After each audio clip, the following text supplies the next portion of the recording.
Assalamualaikum warahmatullahi wabarakatuh. Salam sejahtera buat kita semua. Saya Eli Zahara dengan NPM 2021010147. Dalam video kali ini akan membahas tentang sifat dan karakteristik hukum Islam. Yang pertama, sempurna.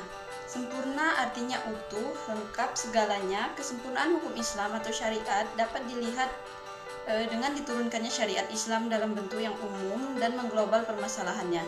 Kecuali hal-hal yang bersifat langgeng, Nas memuat prinsip-prinsip hukum terperinci, konkret, dan teknis. Misalnya, masalah peribadatan, perkawinan, perceraian, dan warisan yang secara terperinci. Syariat Islam dapat benar-benar menjadi petunjuk universal dengan bentuk yang umum dan global tersebut. Syariat Islam juga dapat diterima di semua tempat dan di setiap saat. Juga diharapkan hukum Islam dapat berlaku sepanjang masa. Yang kedua adalah elastis. Sifat dan karakteristik hukum Islam yang kedua yakni elastis, mudah diubah bentuknya dan mudah kembali ke bentuk asal, lentur dan luwes. Keelastisannya mencakup di segala bidang kehidupan manusia, baik dari jasmani maupun rohani, baik mengenai hubungan manusia dengan Tuhannya maupun hubungan manusia interaksi sesama manusia, juga tuntutan mengenai kehidupan manusia di dunia dan di akhirat. Hukum Islam memerhatikan aspek kehidupan manusia baik di bidang muamalah, ibadah, jinayah, siasah, dan bidang-bidang lainnya.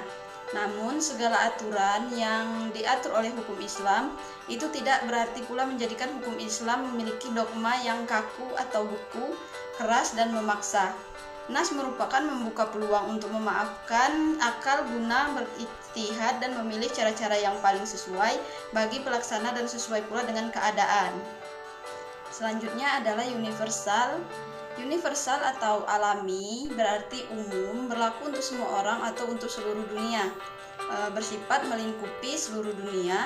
Ini berarti hukum Islam itu tidak dibatasi oleh lautan maupun batasan suatu negara. Bukti yang menunjukkan bahwa hukum Islam itu mempunyai sifat universal atau tidak harus dikembalikan kepada Al-Quran.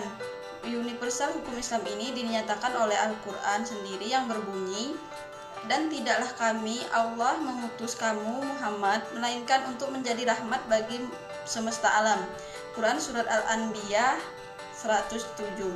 "Dan kami, Allah, tidak mengutus kamu, Muhammad, melainkan kepada umat manusia seluruhnya sebagai pembawa berita gembira dan sebagai pemberi peringatan, tetapi kebanyakan manusia tidak mengetahuinya."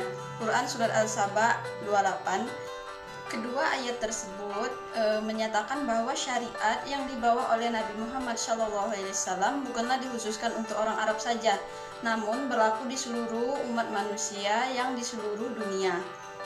Selanjutnya adalah dinamis. Dinamis dalam KBBI dijelaskan makna dari kata dinamis adalah penuh semangat dan tenaga sehingga cepat bergerak dan mudah menyesuaikan dalam keadaan dan sebagainya. Kedinamisan hukum Islam terletak pada dasar-dasar yang menjadi dasar tiang pokok bagi hukum, di mana dasar-dasar dan pokok-pokok itulah yang menjadi sumber dari kekuatan, kelemahan, kemudahan, dan kesukaran dalam menetapkan hukum Islam sesuai dengan tabiat manusia yang tidak menyukai beban yang membatasi kemerdekaannya, sehingga manusia memerhatikan beban hukum Islam dengan sangat hati-hati. Manusia tidak akan bergerak untuk mengikuti perintah jika perintah itu tidak dapat menawan hatinya atau mempunyai daya dinamika tersendiri, di mana syariat Islam dapat menarik manusia dengan amat cepat dan bisa menerimanya dengan ketetapan hati, karena Islam menghadapkan pembicaranya kepada akal dan mendesak manusia bergerak dan berusaha serta memenuhi kehendak fitrah yang sejahtera. Sebagaimana hukum Islam menuju kepada toleransi, persamaan, kemerdekaan, menyuruh untuk berbuat ma'ruf dan menjauhi munkar.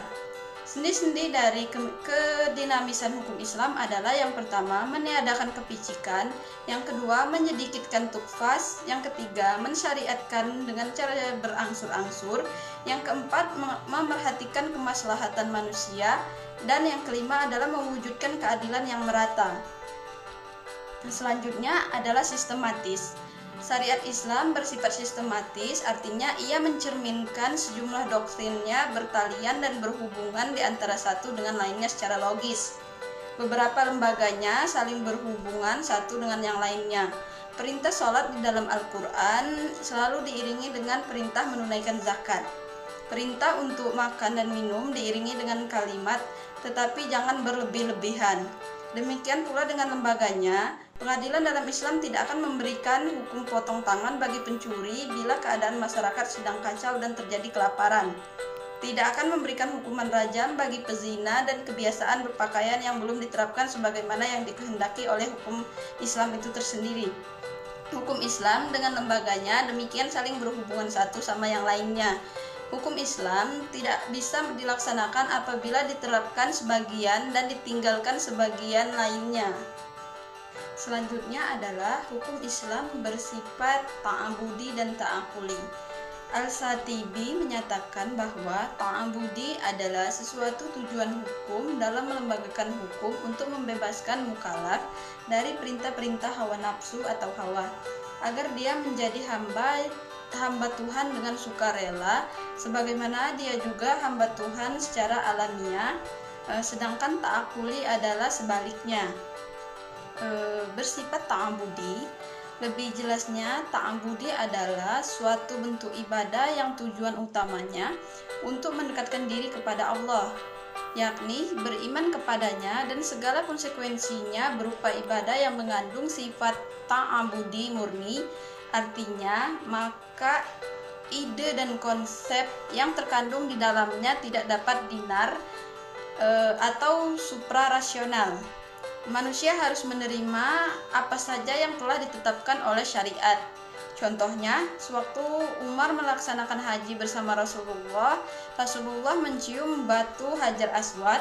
Melihat hal itu, berucaplah Umar radhiyallahu anhu, "Kamu hanyalah sebuah batu. Jika aku tidak melihat Rasulullah menciummu, niscaya aku tidak akan melakukan hal ini."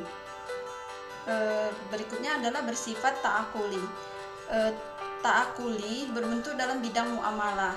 Ta'akuli ini bersifat duniawi yang maknanya dapat dipahami oleh nalar atau rasional, maka manusia dapat melakukannya dengan bantuan nalar dan pemikiran manusia. Ilat dari muamalah yang bersifat ta'akuli dirasionalkan dengan melihat ada maslahat atau mudarat terkandung di dalamnya. Sesuatu dilarang karena ada kemudaratan di dalamnya dan diperintahkan karena ada maslahat di dalamnya. Demikian penjelasan singkat dari saya. Apabila ada salah kata, saya mohon maaf. Kepada Allah saya mohon ampun. Wabillahi taufiq wal hidayah. Wassalamualaikum warahmatullahi wabarakatuh.